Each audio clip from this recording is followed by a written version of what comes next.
The brand new third generation 2023 Prius Prime tosses out Toyota's conservative playbook in favor of something with more spice and better tech.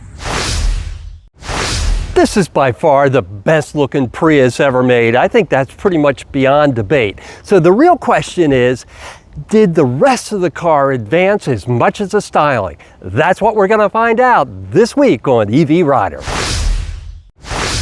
This EV Rider episode is a co-production with AutomotiveAddicts.com. AutomotiveAddicts.com offers expert reviews and industry news. Now, the Prius Prime feels much more sporty than the old generations of Prius did. I don't mean to imply it's a sports car, but it does handle very nicely. It takes the corners well. Now, I'm not actually driving it at the limit, nor will I be during this road test, because really, let's face it, that's not the mission of a Prius. But it's not the dowdy old appliance that it used to be. Now, when you've got the Prius in its auto mode, where you allow it to choose whether it's going to be all electric, gas, or a combination thereof, I will say too that Toyota has refined the feeling when you switch from electric to gas. So I'm going to go ahead and floor it just for a second. And you can hear that gasoline engine kick in, but it's smoother than I remember with our old 2006 Prius. Perhaps the most enjoyable aspect of the Prius Prime as compared to some hybrids is it does allow you to stay in a pure EV mode. Some hybrids, they'll stay in EV as long as you go light on the accelerator pedal. But once you floor it, they'll put both powertrains in unison to give you that extra oomph. And the Prime will allow you to do that as well. But what's nice about it is it does give you, the driver, the option to stay in pure EV mode regardless of where you've got that accelerator pedal. The Prius Prime comes with a 13.6 kilowatt hour battery. The base SE trim is good for 44 miles of EV only driving. That's according to Toyota. Now our top trim, XSE, is rated for 39 miles of EV only driving, and that's because of the larger tires. That's a 76% jump in all-electric range over the previous generation, according to Toyota. Now, the EPA's estimated range for the Prius Prime wasn't available yet at the time of this video's recording, but Toyota anticipates it will receive a 127 miles per gallon equivalent rating in combined driving when in EV-only mode. It has a 10.6 gallon tank that Toyota estimates is good for 555 miles of combined gas and electric range in our XSE Trim Prime. Now, we talked about the EPA rating in EV only mode, but believe me, this car is no slouch either when it comes to being a pure hybrid.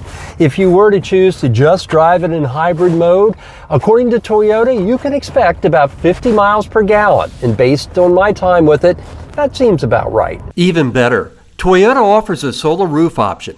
During our day with the car, we regularly got more than an estimated 100 watts of power per hour from the roof during partly cloudy conditions from the 185 watt panels.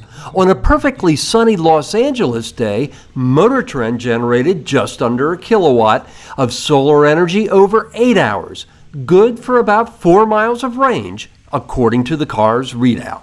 Now, the solar roof is only available on the top trim XSE, and the option costs $610. The latest Prius Prime is so far ahead of the old cars in a lot of different ways, and one of them is regen. I'm glad to see that Toyota has given this car, even though it's not a full EV, 3 different levels of regen. All you got to do is go ahead and shift from drive to B for brake, and it will go to whatever preset level of regen you've given it. AutomotiveAddicts.com publisher Malcolm Hogan says, outside of the Kia Niro, the Prius Prime doesn't face much direct competition. The Prius Prime is almost in a category by itself You know, you have a few competitors out there in the SUV realm. You know, a lot of them you start to get into a higher price point than the Prius Prime. You know, Toyota's done well, especially with the performance added to this vehicle. You know, it's nothing like the old Prius. You know, that slow old Prius, it's much quicker. I mean, 0 to 60 time is in 6-second range or so. But this is a nice bridge between having a, you know, full-on EV and something that you don't have to worry about range anxiety with, you know, having the gas engine as well. So for the first time, I'm actually impressed with a Toyota Prius. I thought I'd never say that ever. You know, the previous generation Priuses were, you know, pretty slow, let's be honest. I mean, this one, it's not a rocket ship, but it just runs rings around the old Prius generations. I mean, 0 to 60 around 6 seconds or so. I mean, it's a much quicker car, and I think that's something people don't expect. You know, I still get people, you know, tailgating me because it is a Prius. They say, oh, you know, it's a slow little Prius, but kind of surprised them a little bit, you know, on the road. So I think with keeping with the tradition of a Prius, it's not expensive. You know, still an affordable car. You're talking, you know, 33 grand or so starting price. This one being the top of the line XSE Premium, you know, you're gonna pay about 42 grand. But you're getting a lot more equipment. The Prime maintains the traditional Prius hatchback form factor. With the seats folded, cargo volume is 26.7 feet. I find the Prius rear seating area perfectly comfortable. However, I will point out that compared to previous generations, there is less headroom. Now, I'm 5'8", I'm fine, but I could see how somebody, say 5'11" or taller, they might have a problem. They might be butting up against this headliner here. But outside of that, nice and comfortable. For those of you that are coming from a gasoline engine, I really think the Prius Prime is one of the best plug-in hybrid vehicles out there at the moment. In fact, it probably is the best now that the Chevrolet Volt is no longer available, because it gives you a decent amount of range and it allows you to stay in that EV only mode, and the switch over between gas and electric is nice and smooth. There are some plug-in hybrids where you really hear that engine when it kicks in, or you even feel a bit of a jerk. But Toyota's been doing hybrids for a long time. They've got this down to a science, and it really shows with this current generation Prius Prime. You know, the versatility of having an engine and the electric portion of the vehicle, you know, is a benefit. You know, don't have that range anxiety, you know, and also it's a nice gateway to getting into an EV as well. You know, in eliminating that range anxiety, you still have the best of both worlds in a way. You know, even though the electric portion of the vehicle isn't as robust as a full EV out there, you still have that option. You know, I think you're getting a lot of value for the money. Yeah, and I do think Toyota's done a great job with this as compared to their previous generations. However, where I would challenge Toyota is that although the Volt has been gone now since 2019, the Volt got more than 50 miles per charge in EV only mode. And here we are in a 2023 model year, and we still haven't broken that with Toyota. Yeah, that's something I think manufacturers are maybe struggling a little bit with. But granted, this one you can get over 40 miles, you know, electric range if you get these smaller wheels. You know, I realize the 19-inch wheels are very stylish on this one, you know, but it decreases your range to around 39 miles, you know, for a charge.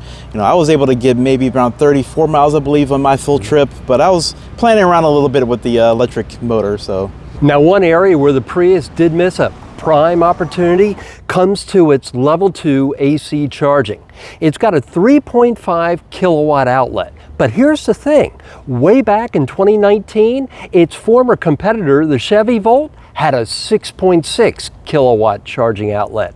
It would have been nice to see at least that much, if not more, charging speed with the Prius Prime. Now, I have read a report or two in the automotive magazines that some people reportedly have trouble seeing the entire gauge cluster.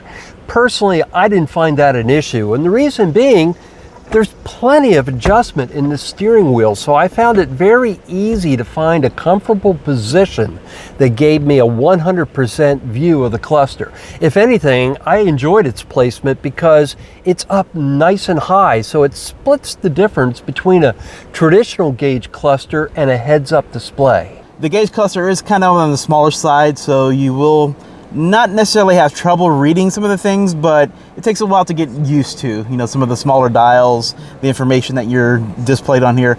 But in Toyota's tradition, it still provides a lot of hybrid information that's relevant to your drive and making it more efficient. Wireless Android Auto and Apple CarPlay are along for the ride on the XSE's 12.3-inch infotainment screen. It also offers the wealth of energy stats that Prius owners have come to expect. Out on the road, R Prime's adaptive cruise control and steering assist worked as expected. Visibility out the back isn't the best, but since R Prime XSE also included the optional flip-on, flip-off rear-view camera mirror, it actually offers much better visibility overall than most cars. You'll find a full list of features in the Prius Prime web story at evrider.tv. If you've enjoyed this road test of the Toyota Prius Prime, please go ahead and give it a like and maybe even set that notification bell, and be sure to subscribe to EV Rider so I can bring you more adventures in EV motoring and more road tests like this one. We'll see you again soon, and thanks so much for watching.